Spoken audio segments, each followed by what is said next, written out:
Welcome to Capitol Report, hosted by your Congressman, Adam Schiff. Each month, Capitol Report keeps you informed of progress being made in Washington, D.C. and at home on public policy issues of interest to our community.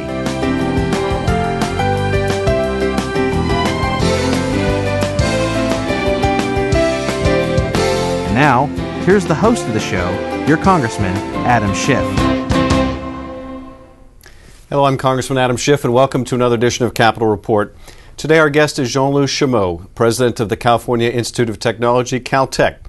As the 8th president of Caltech, Jean-Louis Chameau leads one of the world's preeminent centers of instruction and research in engineering and science. In addition to its prestigious on-campus research programs, Caltech also operates renowned off-campus facilities, including the Jet Propulsion Laboratory, a NASA-centered staffed by and managed by Caltech, the Keck Observatory as well, and the Palomar Observatory.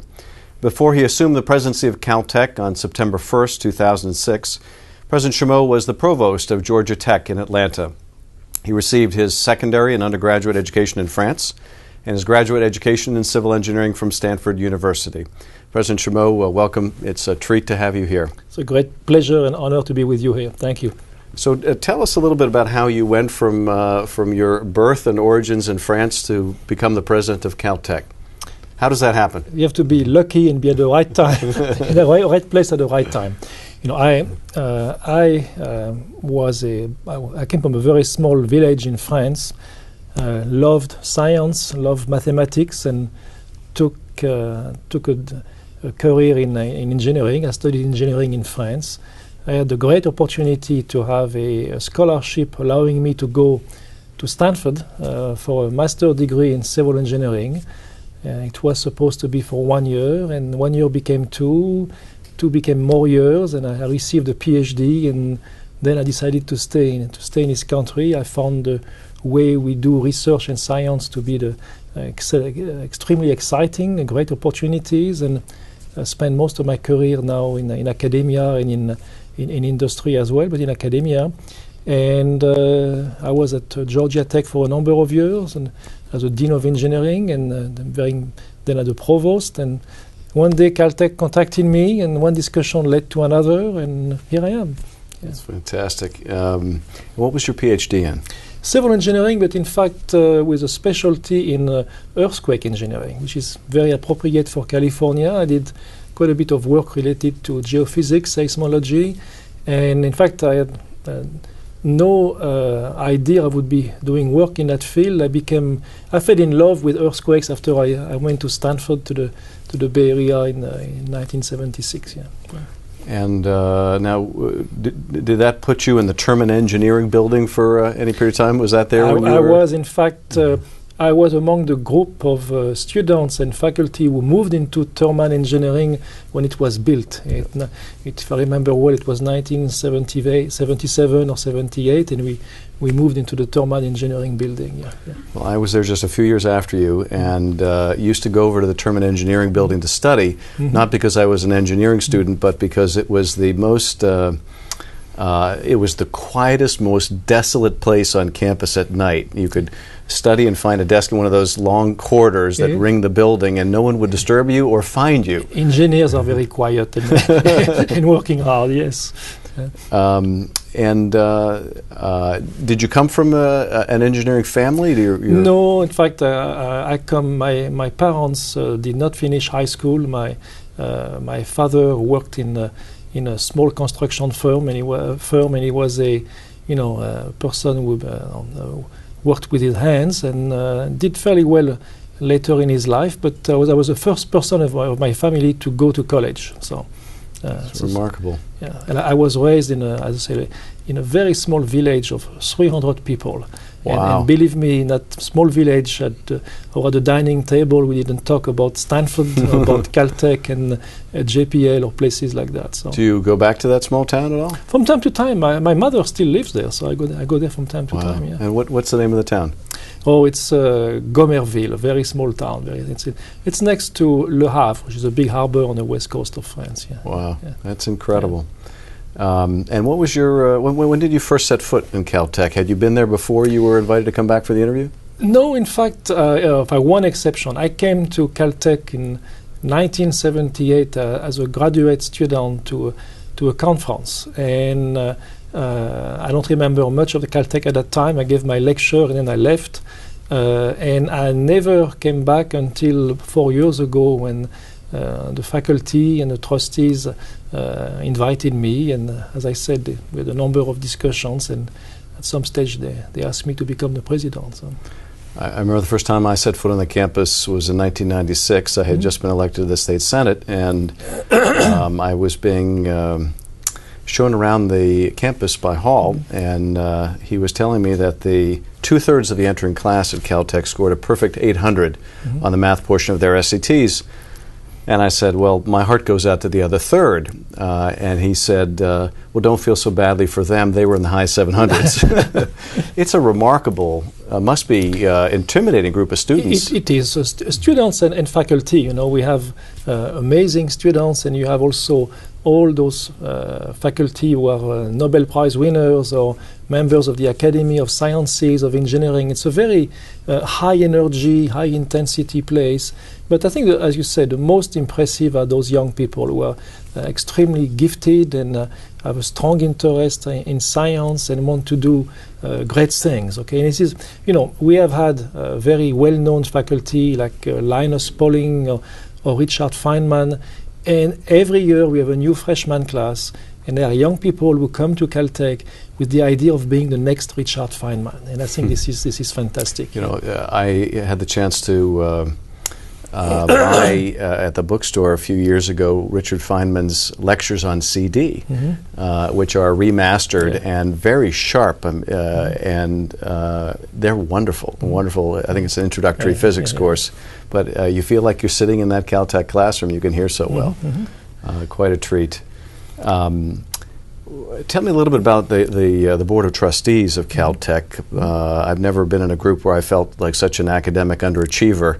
I understand you have a new trustee, Elon Musk, who is doing such a fabulous job at SpaceX and Tesla. He's a remarkable person too.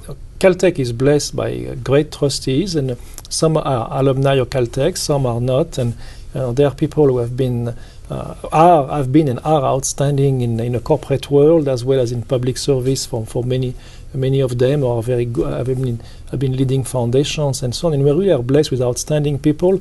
In fact, many of them, quite a number of them, like Elon Musk, but it's not the only one, representing the space industry, which has been and the aircraft industry, which has been very important to Caltech, the Jet Propulsion Laboratory, and Southern California for many years. So it's truly an amazing group of corporate leaders and public leaders, and they are very supportive of the institution. They believe in the institution, and also they believe in organizations like NASA and the National Science Foundation, NIH, and others, which are providing the kind of support needed for the research and education taking place at Caltech. One of the things that's so impressive me about Caltech is, in addition to being a world-class research institution, it's also consistently rated in the top universities to attend for an undergraduate education, for a broad undergraduate education, and sometimes rated number one in the country. That's just extraordinary achievement. But it's interesting, you know, from day one, the founders of Caltech wanted to have an organization, an university dedicated to science and technology, at the same time to make sure that the students will be extremely well-rounded. And if you look at the humanities and social science part of the curriculum, it is a very, very significant part of what the students have to study at Caltech. So they are great scientists, great engineers, but I think we hope they can be people of the world and do great things for society. Yeah. Well, and you've got a great political science department. I've had a chance to come and speak to the poli-sci class or classes at Caltech. And in fact, I remember a couple of years ago coming to speak to the class, and we asked the professor in advance, what would the class like me to talk about? And this was just a few days before, I think it was the last midterm election, so it would have been 4 years ago. And the professor got back to us and said, well, they'd like you to talk about regulation of the internet. And I said, you know, Are you sure that's what they wanted me to talk about right before this, sort of key historic election in the country? They want me to talk about internet regulation. They said, and they got back to me and said, yeah, that's what they were talking about. So that's what we talked about. Tell me a little bit about what it's like managing the Jet Propulsion Lab. It's an extraordinary institution on its own. If you were doing nothing but managing the lab, that would be a full-time job. But what's it like as just part of the portfolio at Caltech? It's one of the privileges to be the president of Caltech. It's in fact to be associated with the Jet Propulsion Laboratory. JPL was created by Caltech in the 1940s, in fact, as a laboratory, as the name indicates, at Caltech. And in 1958, it became part of NASA. So since then, for more than 50 years, it has been a partnership between NASA, Caltech and JPL. I think a very successful one. If you look at the record, it has been absolutely fabulous. Currently we have 19 spacecraft and 9 instruments, like the Mars rovers we operate daily out of JPL. It is a collection of outstanding engineers and scientists. They do things which appear to be impossible, like landing a spacecraft on Mars. I know you're a golf player. It's like hitting a golf ball in Los Angeles and hoping it will land in St. Andrews, and you make the hole in one and the hole is moving. Okay, you have heard the story. So they do amazing things, and I think it's a great example of a public-private partnership between the federal government, NASA, and a private institution. And I find the culture to be a unique culture, to be very special, because people understand that they are mission-driven. When you are launching a spacecraft, it's something very hard to do, and you have to be focused on the mission. At the same time, they benefit from let's call it the more free-willing, creative idea that is emerging from Caltech, from a university campus, and a combination of the two really make for a very creative and innovative environment, and that's why you have those great successes. So it's truly a privilege to. Well, it's such a thrill. I've had several occasions to be present at JPL when there's a landing of one of the Mars vehicles, or we're entering the orbit, or getting the first images back from one of the craft, and it's just so exciting to see these brilliant scientists from all over the world come together in what looks like the Science Olympics to cheer on the big game. And one of the things I think is so fascinating is just how it attracts talent from around the world. The president of Caltech from France, the head of the director of JPL is from Lebanon originally. The head of the Mars program is originally from Iran. The woman driving one of the rovers is from Iowa. I mean, people come from all over this country and all over the world. It's just fantastic. The partnership between JPL and Caltech is very attractive to talented people. We do have people that come to JPL because of the association with Caltech and a support from NASA. So it's a very great environment and a great asset to the Los Angeles area and Southern California. But beyond, we talk a lot about the great researchers and scientists, but also, to me, what is very important in the impact on young people. The Caltech, JPL are really places where young people get excited about science. Every year there are thousands of kids from all over the state, but mostly Southern California, who come to visit JPL, come to visit Caltech, and we try to get them excited about science. So it's to me, a very important part as well of what we do. And we love working with Caltech. We periodically have a science scholar lecture program that you're kind enough to host with us at Caltech, to invite some of the really gifted math and science students from around our district to come and hear from some of the brilliant people at Caltech. 2 weeks ago, General Charlie Bolden, who is heading NASA, was at Caltech and at JPL. And at JPL, he launched what is called the Summer of Innovation, which is supporting President Obama's desire to get more young people engaged in science and mathematics and engineering. And it's a summer program that will be taking place all over the country to get the young people, to make them active during the summer in doing in some scientific activities. It was a great program. They have young people from all over the San Gabriel Valley and teachers and so on. Very exciting program. And we were very proud, in fact, that NASA selected JPL as a site to launch that Summer of Innovation program. Yeah. Sounds fantastic. Let me ask you on the subject of the President and the administration and Charlie Bolden. The President's put forward a new vision for where NASA ought to go. And this was, and we were inevitably going to get to this moment. We had a very aggressive, profound vision of going to Mars, but we never had the budget for it. And this administrator has been tasked with sort of making the vision fit the budget. And part of the President's vision is to use commercial enterprises to get crew to the space station and use the NASA capability more for doing things the private sector can't do. The heavy lift, both literally and figuratively, the heavy lifts. What's your thought on that approach? Well, I think first, I think you have to look at the entire approach being proposed. First, there is what I believe is important. There is a strong commitment to the science programs of NASA, which includes robotic space exploration, but also include the Earth science part. All the observations we make, in fact, of the Earth, including temperature of the ocean, including currently observing the oil spill in the Gulf, and all the things which are very important for the environment and climate change. I think there is a piece here which I think is very important to continue supporting, including the science program. And when it seems to me also that the approach being taken to try to have a mix of private involvement, commercial involvement, and federal NASA involvement in looking at the human space program, I think is also a new direction, but one which has lots of significant potential.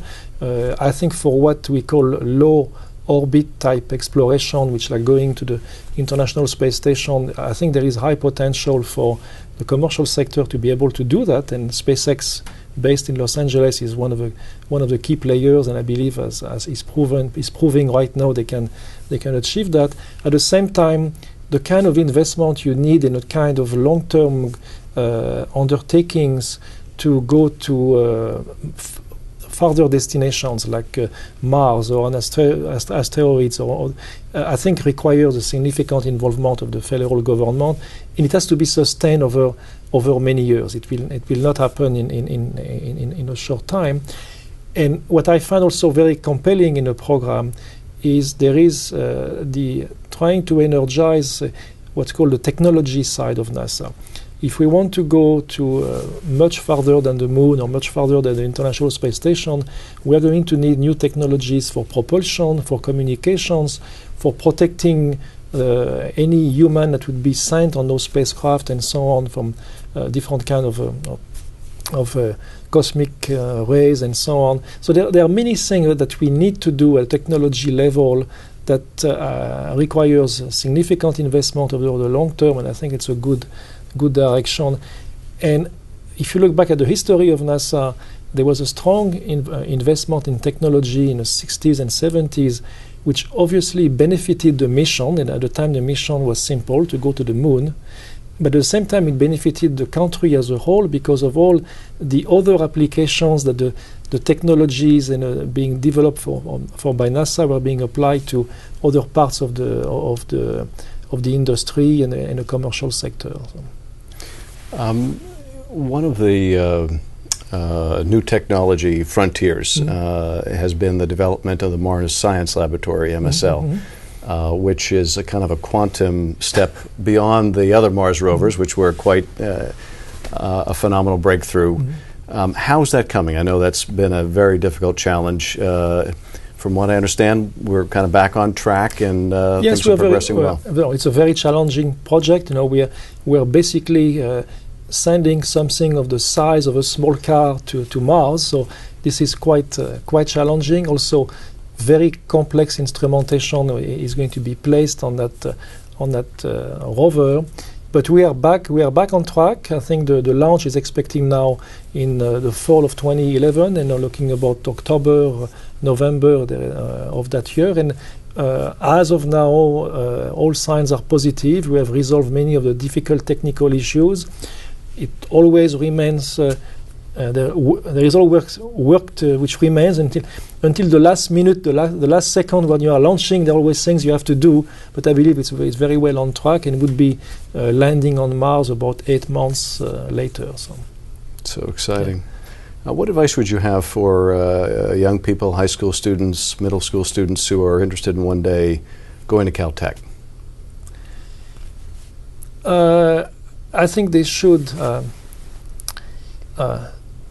Obviously, they have to learn science. They have to be interested in math, in science, and make sure that they work very hard and prepare themselves very well.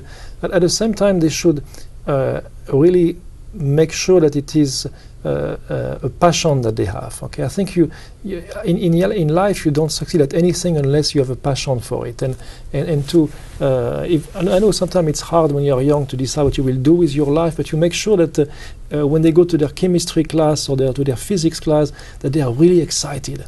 And if you are, then just work hard, and you will have a good chance to go to Caltech. And at the same time, as I said, we want well-rounded young people. So, we have about 60% of our freshman class who play a musical instrument. So don't do only science. Okay, do other things. Okay, it's good for you as a person to be active outside of science and mathematics. Yeah. I know you have a lot of very bright people that come to Caltech from around the world. What percentage of the student body, let's say the undergraduates, are from outside the U.S.? The undergraduates, typically about 15%.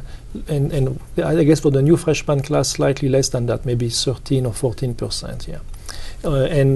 Then they come from all over the country, a significant number obviously from California, but from all over the country.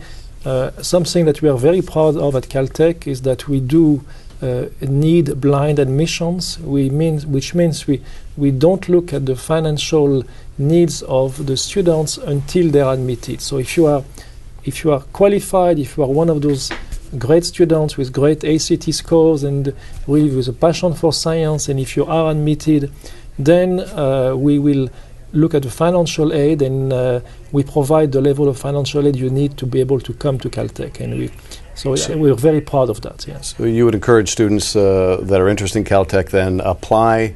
Don't worry about the financial picture. Get yourself in, and then you'll figure out how to pay for it. Do not worry about the financial part, because if you are qualified and you can come to Caltech, we will find ways to help you. And we are totally need blind. Okay, we don't pay attention to the financial needs. And what's the percentage and numbers roughly of how many are undergraduate and how many are in the graduate program? We are as you know, relatively small university, and we try to have a small group of outstanding young people. We have about 950 undergraduates, less than 1,000, and we have about slightly more graduate students, about 12 to 1,300 PhD graduate students. So we have a slightly larger graduate program than undergraduate. Yeah. Now, I asked you what you would recommend to kids that are interested in attending Caltech one day. What would you say to kids that are interested in MIT? About the same. Okay. You are such a gentleman. It's about the same. Because at Stanford, you might recall what we said is friends don't let their friends go to Cal. No. I think it's about, we have there are pranks between Caltech and MIT, and some are very well known. And there was one a few years ago where the Caltech students delivered to the freshman class at MIT a number of T-shirts, and the T-shirts in the front said MIT, and in the back it says for those who cannot make it into Caltech. So, if you want to go to MIT, you have to prepare yourself in about the same way as for Caltech. It will be just slightly easier. Now, I heard one of those pranks was there's there a cannon on campus, a very heavy cannon that somehow disappeared from Caltech and appeared on the campus of MIT? On the MIT campus.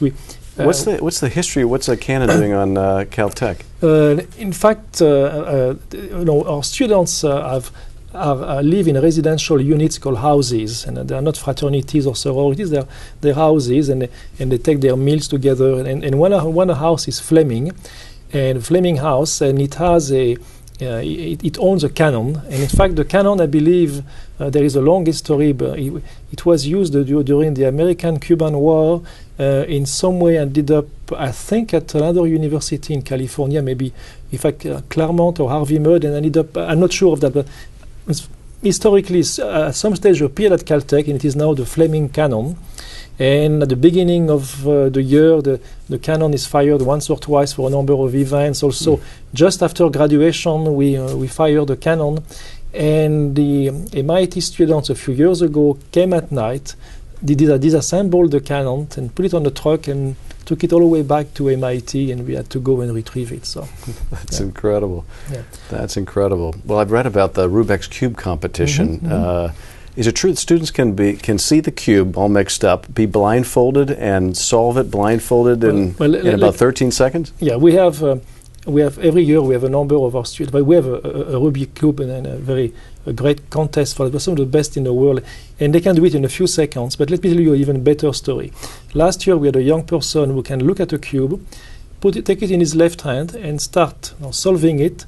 At the same time, juggle 2 balls in the right hand, and he would solve the cube in about 1 minute and never drop a ball. Oh my God! And he can also look at the cube, put it in his back and do it in 30 seconds to 1 minute. Absolutely phenomenal. I know that you're very smart, but those kids are wired in a different way than you and I are. You know, Quite amazing. They must be wired a very different way. I could take that cube home for a week and not figure it out. Yeah. That is just remarkable. What an extraordinary group to work with. I have to say, it's easier to become the president of Caltech than to become a freshman at Caltech. Yeah. Well, the university chose wisely in choosing you as president, and I want to thank you for your time today. It was a great pleasure and honor to be here. Well, I wish you all the success in the future, and to your department over at JPL as well. And I want to thank you for all your help to Caltech, to JPL, and the community that you are serving. I think we are very honored and pleased to have you as representing us. Yeah. Thank you. Well, thank you very much. Okay. That concludes Capital Report. I hope you'll join us again in the near future when we host another guest. But today's guest has been President Jean-Louis Chameau from Caltech, and thank you again for joining us. Thank you. Thank you for watching Capital Report with Congressman Adam Schiff. If you have any comments, please call our office or visit Congressman Schiff's website, where you can sign up online for email updates from our nation's capital.